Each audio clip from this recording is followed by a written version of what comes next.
देखो स्टूडेंट्स, जो हमने फर्स्ट ही चैप्टर स्टार्ट किया है उसका हमारा आज का नेक्स्ट टॉपिक है field due to an infinitely long straight uniformly charge wire. हमने ऊपर वाले जो आर्टिकल्स हैं, area vector, electric flux, Gauss theorem, deduction of Coulomb law, ये सारे कर लिए हैं। ठीक है, ये आर्टिकल आपकी बुक में पेज नंबर 1.84 पे दिया हुआ है।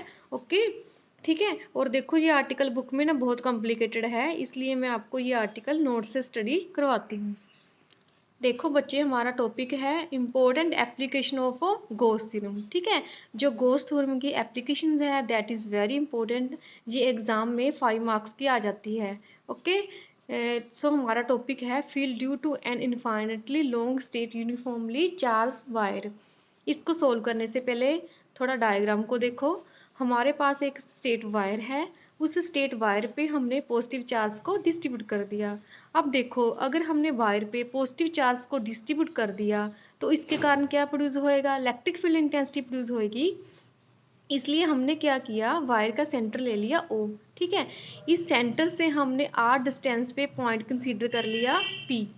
ठीक है, इस वायर के कारण जो चार्ज डिस्ट्रीब्यूट किया हुआ है पॉइंट P पे इलेक्ट्रिक फील्ड इंटेंसिटी जो प्रोड्यूस होती है वो फाइंड करेंगे हम। देखो, पूरी वायर के लिए तो P पे मतलब कि इलेक्ट्रिक फील्ड इंटेंसिटी फाइंड करना डिफिकल्ट है, इसलिए हम क्या करेंगे, 2 पॉइंट कंसीडर कर लेंगे, small small part P1 and P2। ठीक है, P1 पॉइंट को हम यहाँ पे रख लेंगे, P2 को यहाँ पे रख लेंगे। ओके, और P1 के कारण पॉइंट P पे इलेक्ट्रिक फील्ड इंटेंसिटी वो भी आउटवर्ड होएगी ना, उसको हम E1 से रिप्रेजेंट करेंगे। क्यों करेंगे, क्योंकि ड्यू टू द P1 है वो।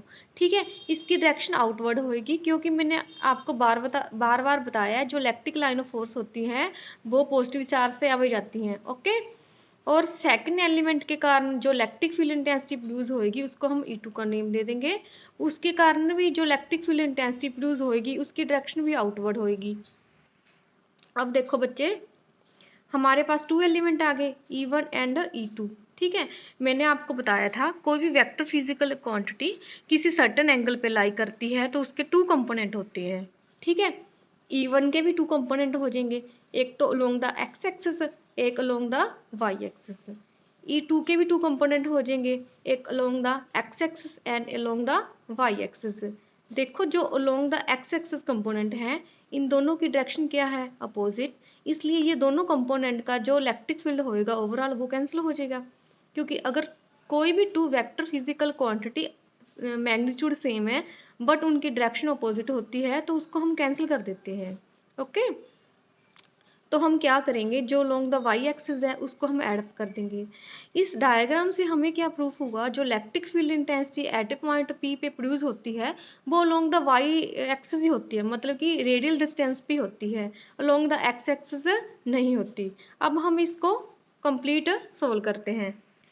इसको सोल्व करने के लिए हमने क्या किया, जो वायर थी उसके अराउंड एक सिलेंडर ड्रा कर लिया। ठीक है, let us consider a right circular close cylinder of A radius R and length L। जो सिलेंडर था उसका रेडियस R था, लेंथ L थी। Magnitude of E at every point on the curve surface of the cylinder is same.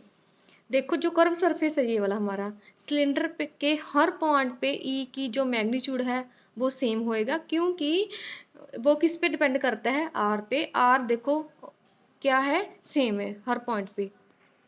अब देखो बच्चे, हमने क्या किया, जो सिलेंडर था उसके हमने 3 पॉइंट कंसीडर कर लिए, 3 पार्ट्स कंसीडर कर लिए, sorry, first part, second part and third part.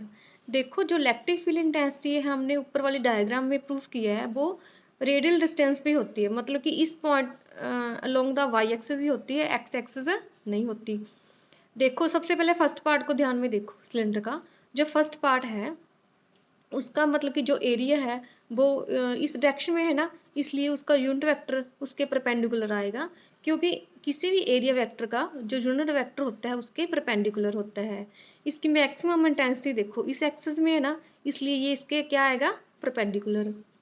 Third part को देखो, मतलब कि एरिया इस एक्सिस में है इसलिए इसका जो यूनिट वेक्टर है इसके क्या आएगा, परपेंडिकुलर, मतलब कि अलोंग द दिस एक्सिस। अब थर्ड पार्ट को आप ध्यान से देखो, थर्ड पार्टिकल की मोस्ट प्रोबेबिलिटी इस एक्सिस में है ना, इसलिए इसका यूनिट वेक्टर आएगा अलोंग द वाई एक्सिस, मतलब कि अलोंग द अपवर्ड एक्सिस। सबसे पहले हम गॉस लॉ फर्स्ट और थर्ड पार्ट में प्रूफ करते हैं। हमारे पास गॉस लॉ होता है close integration E dot D S. अब देखो, जो मतलब कि डॉट को ओपन करते हैं तो आ जाता है हमारे पास कोस थीटा। थीटा क्या होता है, जो एन कैप होएगा, जो एरिया वेक्टर का मतलब कि यूनिट वेक्टर होएगा, और ई कैप, ई का यूनिट वेक्टर होएगा आर कैप। दोनों को ध्यान से देखो, इसमें एंगल क्या है 91 रहना, क्योंकि जो ई का इलेक्ट्रिक ई फील्ड का मतलब कि यूनिट वेक्टर है वो तो इस एक्सिस में है, और जो मतलब कि एरिया का है वो इस एक्सिस में है, इसलिए इन दोनों के बीच में क्या डायग्राम से एंगल शो हो रहा है 90। इसलिए अगर हम कोस 90 को पुट करेंगे फर्स्ट और थर्ड पार्ट में, इलेक्ट्रिक फील्ड इंटेंसिटी क्या हो जाएगी 0। अब हम थर्ड पार्ट के लिए प्रूफ करते हैं। देखो थर्ड पार्ट के लिए, थर्ड पार्टिकल का जो एरिया है उसका unit vector along the this axis है, और इलेक्ट्रिक फील्ड का भी दिस एक्सिस है यूनिट वेक्टर, इसलिए दोनों में एंगल क्या है 0। कोस 0 की वैल्यू होती है 1, इसलिए हमारे पास आ गया E T S is equal to Q upon epsilon naught. अब हम क्या करेंगे, ई को बाहर निकाल लेंगे और इंटीग्रेशन के अंदर रह गया हमारा डी एस। अब देखो, अब हम इस पार्ट की बात कर रहे हैं, ओनली सेकंड पार्ट की बात कर रहे हैं। दिस पार्ट के लिए और दिस पार्ट के लिए हमने जो इलेक्ट्रिक फील्ड है उसको 0 प्रूफ कर दिया। ठीक है, हमें पता है जो मतलब कि कर्व सरफेस एरिया होता है सिलेंडर का 2 पाई आर एल होता है, इसलिए हम यहाँ पे क्या पुट कर देंगे 2 पाई आर एल। ठीक है, जब हमने 2 पाई आर एल पुट कर दिया तो हमारे पास ये आ गया। अब हम यहाँ पे क्यू की वैल्यू पुट करेंगे। देखो हम लीनियर चार्ज डेंसिटी की बात कर रहे हैं, that is equal to Q upon length. Q किसके इक्वल हो जाएगा, लैम्डा इंटू लेंथ। अब हम यहाँ पे पुट कर देंगे, एल के साथ एल कैंसिल हो गया, हमारा इलेक्ट्रिक फील्ड इंटेंसिटी किसके इक्वल आ गया बच्चे, lambda upon 2 pi epsilon naught R. अब आप इसके स्पेशल केस देखो, अगर लैम्डा इज ग्रेटर देन 0, मतलब कि अगर लैम्डा की वैल्यू पॉजिटिव होएगी तो इलेक्ट्रिक फील्ड की डायरेक्शन क्या होएगी outward. When lambda is less than 0 तो इलेक्ट्रिक फील्ड की डायरेक्शन क्या होएगी इनवर्ड, क्योंकि अगर लैम्डा की वैल्यू लेस देन 0 है तो it means it is less than 1। देखो बच्चे, ये अपनी फर्स्ट एप्लीकेशन हो गई है गॉस लॉ की। ये सारी एप्लीकेशंस बहुत ज़्यादा इम्पोर्टेंट हैं, आपने इसको अच्छे से नोटबुक पे ड्राइव करके देखना है। कोई भी प्रॉब्लम हो तो मेरे साथ शेयर करनी है। ओके।